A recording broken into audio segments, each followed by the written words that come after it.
An architect designed contemporary home here in Monteverde Royal, Taytay Rizal. Hi, good day everyone. This is Vin. Welcome po sa NCR Rizal Properties.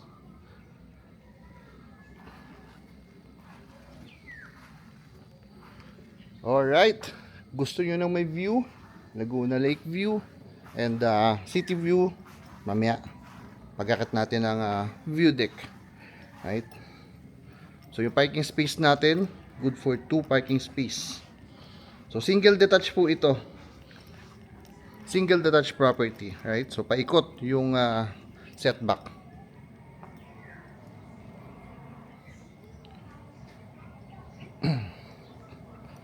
Tara, pasok tayo. Main door. And welcome to your new home.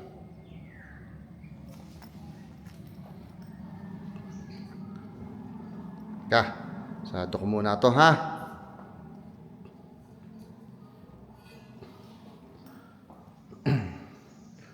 Okay. So this is the ground floor. So mamaya merong lower ground, merong second floor, and then third floor.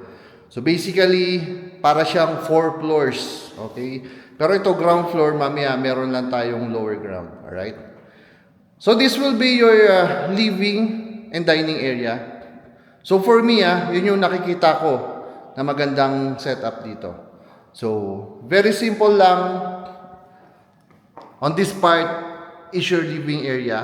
And ang nakikita kong dining area na magandang setup ng dining area is dyan sa area na yan. Okay, so hati sila. Ang laki ng inyong window glass, and pwede mong i-open yan. Napakaganda po ng pasok ng hangin. So ikutin natin para makita nyo yung bawat anggulo. Right? Uy, ayan. So I understand na baka sabihin nyo ang liit ng kitchen. Don't worry, doon sa ating lower ground meron po tayong secondary kitchen. Okay? Mamaya, bababain ko po.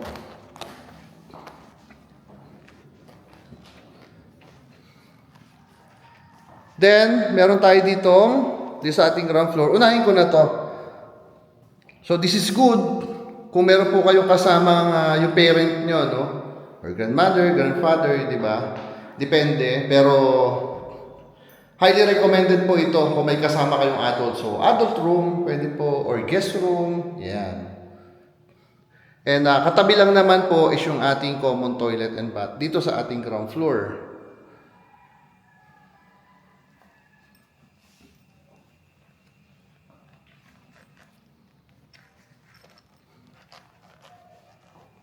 Okay, unahin ko, baba muna ako dito sa ating lower ground.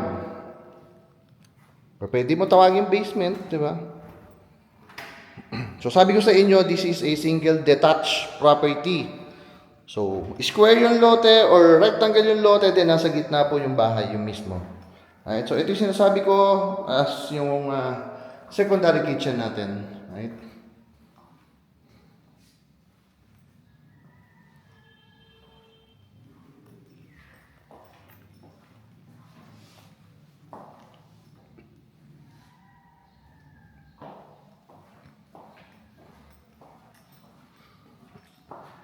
Then dito sa lower ground, meron tayong another bedroom.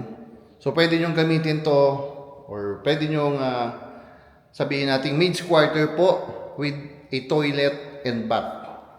Okay? So may sarili po siyang toilet and bath.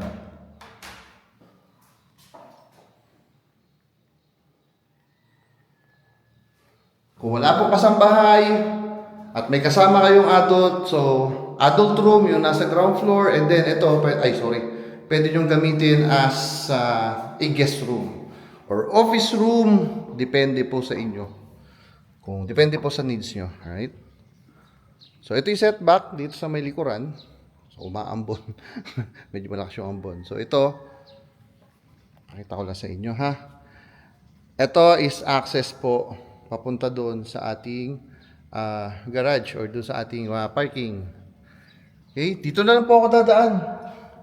Medyo malakas yung medyo malakas po yung ambon eh. Okay? Dito na lang. Kalaban ko kasi yung ambon eh. Maambon na lang ng konti, medyo ano na. Okay, so aakyat ulit ako. Again, nandito tayo ngayon sa lower ground. Aakyat ako papunta doon sa ground floor kung saan ako pumasok kanina at nandun yung ating main door. Okay.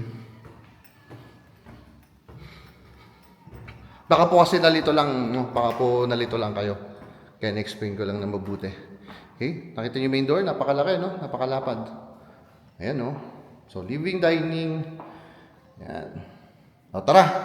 Akit tayo ng ating second floor.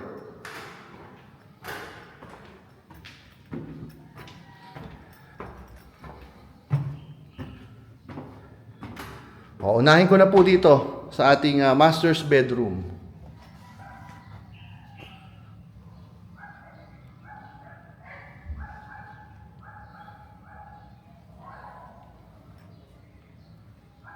So dito sa master's bedroom, ang view is Laguna Lake. Yeah. So lake view tayo dito, lake view. Hindi lang masyadong kita siguro sa camera, pero sa personal kitang-kita po. Promise. Promise 'yan. Okay? So again, this is your master's bedroom. So ito yung space. And kung mapapansin nyo, merong floor to ceiling na sliding glass door which leads you dito sa ating master's walk-in closet, balcony, and toilet and bath.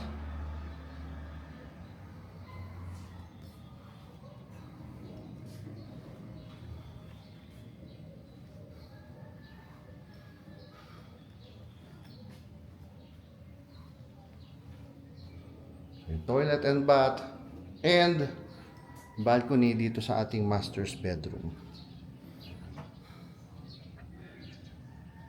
Isa rin sa maganda dito, pansin ko, very peaceful din yung community talaga. Dahil yung dulo niyan is end lot na po. End lot na. So kung may dadaan man sasakyan, yung mga nakatira na lang dun. Hindi siya talagang daanan ng sasakyan. Okay? So, peaceful and quiet community po ito. Itong area na to.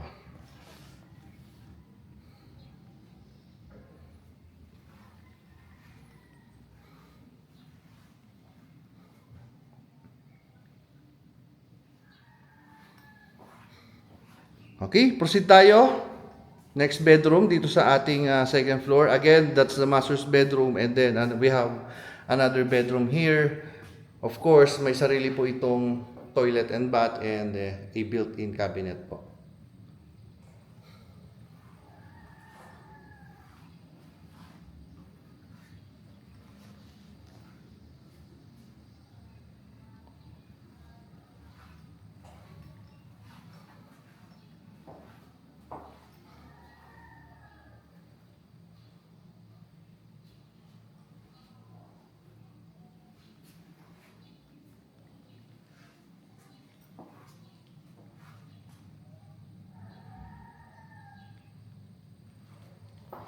Check natin yung view.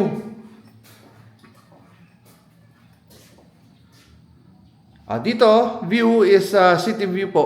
Pero medyo natatakpan lang po ng mga puno na yan, no?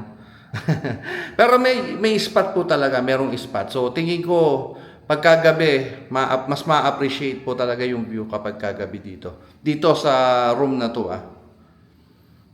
tara, akit tayo. Third floor. Kung saan nandito yung ating another one bedroom and a view deck po. Then meron tayo ditong common space, right, for a family area. Ayan. So pansin nyo, may naka-set up na 2 chairs and a round table.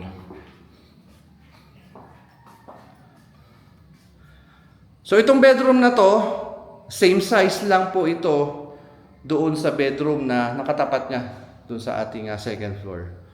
Yun, kung saan ako galing kanina. Same na same lang po. Walang pinagkaiba.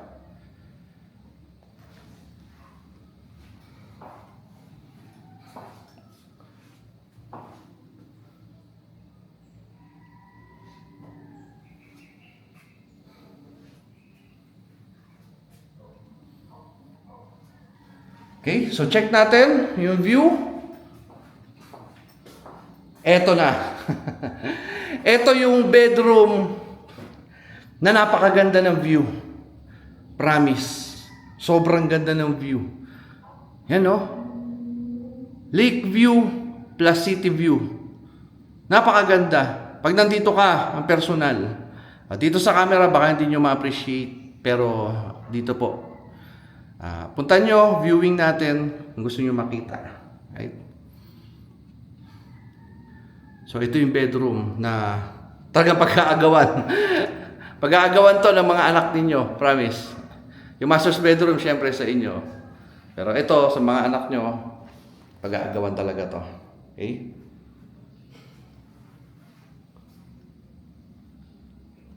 Right? So sabi ko kanina, yung space nito and yung nasa baba, katapatan niya, parehas lang.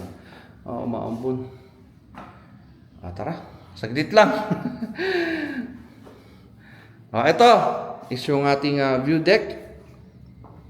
Type na lang ako. Okay. So ito yung view deck natin, unobstructed view po. Ang Laguna Lake at ang city view natin dito. Or yung Metro Manila skyline. Ganda. Okay, kung gusto nyo makita, yung number namin, available po yan mobile, Viber or WhatsApp. So, nasa lower part, right side na itong screen ng video na pinapanood ninyo ngayon. So, mag-message po kayo kung gusto nyo makita yung full video. Yung ng personal, yung property. Alright, papasok na ako ha. Lakas yung ambon. Ganda oh. So, that's it. Again, message lang po if interested kayo sa property. Negotiable naman po yung price. Again, yung hihingi lang ako ng updated price, pero ang sabi is parang nasa 19.5 po ito, sabi nung caretaker. Pero tignan nyo lang po, pakicheck po sa ating description box. And doon ko ilalagay lahat ng details yung description ng property. Alright? So that's it. Again, my name is Vin of SC Rizal Properties. Thank you for watching po and God bless everyone. Bye-bye.